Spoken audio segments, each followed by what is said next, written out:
नमस्कार दोस्तों, स्वागत है आपका मेरे YouTube चैनल में। दोस्तों, वीडियो में मैं आपको निर्जली एकादशी व्रत की कथा बताऊंगा। जैसे कि मैंने अपनी पिछली वीडियो में भी आप लोगों को बोला कि निर्जला एकादशी व्रत की कथा मैं अपनी अगली वीडियो में आपको बताऊंगा।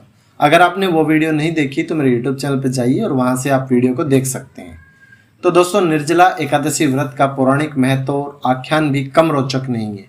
जब सर्वज्ञ वेद व्यास ने पांडवों को चारों पुरुषार्थ धर्म, अर्थ, काम और मोक्ष देने वाले एकादशी व्रत का संकल्प कराया था। युधिष्ठिर ने कहा, जनार्दन, ज्येष्ठ मास के शुक्ल पक्ष में जो एकादशी पड़ती हो, कृपया उसका वर्णन कीजिए। भगवान श्री कृष्ण ने कहा कि हे राजन, इसका वर्णन परम धर्मात्मा सत्यवती नंदन व्यास जी करेंगे, क्योंकि ये संपूर्ण शास्त्रों के तत्वज्ञ और वेदांगों के पारंगत विद्वान है। तब वेद व्यास जी कहने लगे, कृष्ण पक्ष और शुक्ल पक्ष दोनों पक्षों की एकादशी में अन्न खाना वर्जित है। द्वादशी के दिन स्नान करके पवित्र हो और फूलों से भगवान केशव की पूजा करें।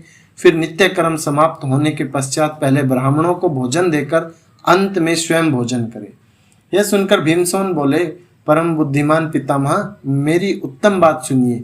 राजा युधिष्ठिर, माता कुंती, द्रौपदी, अर्जुन, नकुल और सहदेव ये एकादशी को कभी भोजन नहीं करते तथा मुझसे भी यही कहते हैं कि भीमसेन, एकादशी को तुम भी न खाया करो। परंतु मैं उन लोगों से यही कहता हूँ कि मुझे भूख से सताएंगे और मुझसे भूख बर्दाश्त नहीं होगी।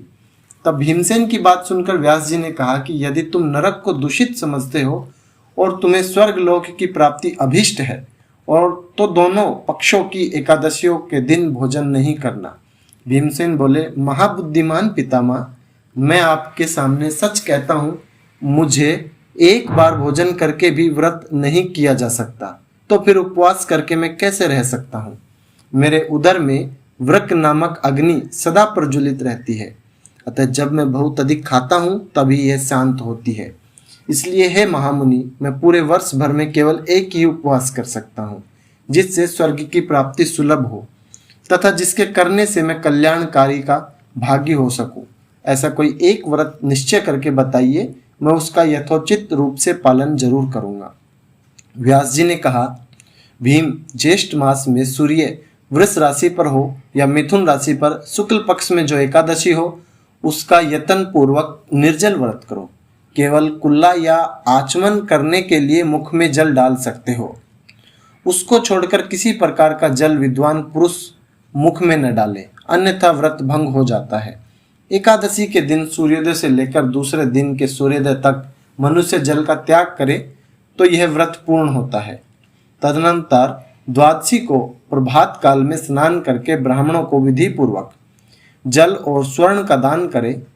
तब इस प्रकार सभी कार्य पूरे करके जितेंद्रिय पुरुष ब्राह्मणों के साथ भोजन करे। वर्ष भर में जितनी भी एकादशियां होती है, उन सबका फल निर्जला एकादशी के सेवन से मनुष्य प्राप्त कर लेता है। इसमें तनिक भी संदेह नहीं कि शंख, चक्र और गदा धारण करने वाले भगवान केशव ने मुझसे कहा था कि यदि मानव सबको छोड़कर एकमात्र मेरी शरण में आ जाए और एकादशी को निर्हार रहे तो वह सब पापों से छूट सकता है। एकादशी व्रत को करने वाले पुरुष के पास विशाल काय, विकराल आकृति वाले और काले रंग वाले दंड पासधारी भयंकर यमदूत नहीं आते। अंतकाल में पीताम्बरधारी सौम्य स्वभाव वाले, हाथ में सुदर्शन धारण करने वाले और मन के समान वेगशाली विष्णुदूत आखिर इस वैष्णव पुरुष को भगवान विष्णु के धाम में ले जाते हैं। अतः निर्जली एकादशी को पूर्ण यत्न करके उपवास और श्री हरि का पूजन करो। स्त्री हो या पुरुष, सबसे मेरु व्रत पर्वत के बराबर भी महान पाप अगर किसी ने किया हो तो वह एकादशी के व्रत से भस्म हो जाता है। जो मनुष्य उस दिन जल के नियम का पालन करता है वह पुण्य का भागी होता है। उसे एक एक प्रहर में कोटि कोटि स्वर्ण मुद्रा दान करने का फल प्राप्त होता सुना गया है। मनुष्य निर्जला एकादशी के दिन दान, स्नान, जप, होम आदि जो कुछ करता है वह सब अक्षय होता है। यह भगवान श्री कृष्ण का कथन है। निर्जला एकादशी को विधि पूर्वक उत्तम रीति से उपवास करके मानव वैष्णव पद को प्राप्त कर लेता है। जो मनुष्य एकादशी के दिन अन्न खाता है वह पाप का भोजन करता है। इस लोक में वह चांडाल के समान है और मरने पर दुर्गति को प्राप्त होगा। जो ज्येष्ठ के शुक्ल पक्ष में एकादशी को उपवास करके दान करेंगे वे परम पद को प्राप्त होंगे। जिन्होंने एकादशी को उपवास किया है वे ब्रह्म हत्यारे, शराबी, चोर, गुरुद्रोही होने पर भी सब पापों से मुक्त हो जाते हैं। कुंती नंदन, निर्जला एकादशी के दिन श्रद्धालु स्त्री पुरुषों के लिए जो विशेष दान और कर्तव्य निहित है उन्हें सुनो। उस दिन जल में शयन करने वाले भगवान विष्णु का पूजन और जलमयी धेनु का दान करना चाहिए, अथवा प्रत्यक्ष धेनु या घृत में ही धेनु का दान उचित है। पर्याप्त दक्षिणा और भांति भांति के मिष्ठानों द्वारा यत्न पूर्वक ब्राह्मणों को संतुष्ट करना चाहिए। ऐसा करने से ब्राह्मण अवश्य संतुष्ट होते हैं और उनके संतुष्ट होने पर भांति भांति के मोक्ष श्री हरि प्रदान करते हैं। जिन्होंने यम, दम और दान में प्रवृत्त हो श्री हरि की पूजा और रात्रि में जागरण करते हुए इस निर्जला एकादशी का व्रत किया है, उन्होंने अपने साथ ही बीती हुई 100 पीढ़ियों को और आने वाली 100 पीढ़ियों को भगवान वासुदेव के परम धाम में पहुंचा दिया है।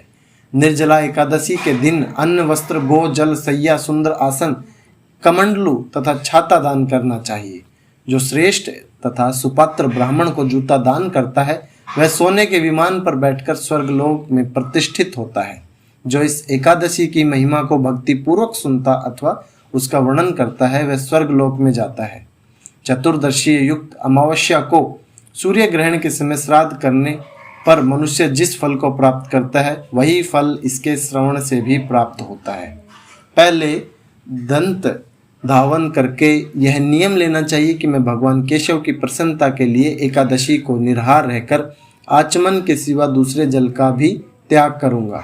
द्वादशी को देवेश्वर भगवान विष्णु का पूजन करें। गंध, धूप, पुष्प, सुंदर वस्त्र से विधि पूर्वक पूजन करें। जल के घड़े का दान का संकल्प करते हुए मंत्र उच्चारण करें। संसार सागर से तारने वाले हे देव ऋषिकेश, इस जल के घड़े का दान करने से आप मुझे परम गति की प्राप्ति कराइए। भीमसेन, ज्येष्ठ मास में शुक्ल पक्ष की जो शुभ एकादशी होती है उसका निर्जल व्रत करना चाहिए। उस दिन श्रेष्ठ ब्राह्मणों को शक्कर के साथ जल में घड़े दान करने चाहिए। ऐसा करने से मनुष्य भगवान विष्णु के समीप पहुंचकर आनंद का अनुभव प्राप्त करता है।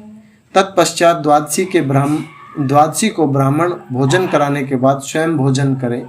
जो इस प्रकार पूर्ण रूप से पाप नाशिनी एकादशी का व्रत करता है वह सब पापों से मुक्त हो आनंदमय पद को प्राप्त होता है। यह सुनकर भीमसेन ने भी इस शुभ एकादशी का व्रत आरंभ कर दिया। तब से यह लोग पांडव द्वादशी के नाम से इस व्रत को जानने लगे और यह विख्यात भी हुई। तो दोस्तों ये थी आज की वीडियो, निर्जला एकादशी की कथा मैंने आपको सुनाई। मिलते हैं एक दूसरे वीडियो में बड़े ही महत्वपूर्ण विषय के साथ, तब तक के लिए धन्यवाद।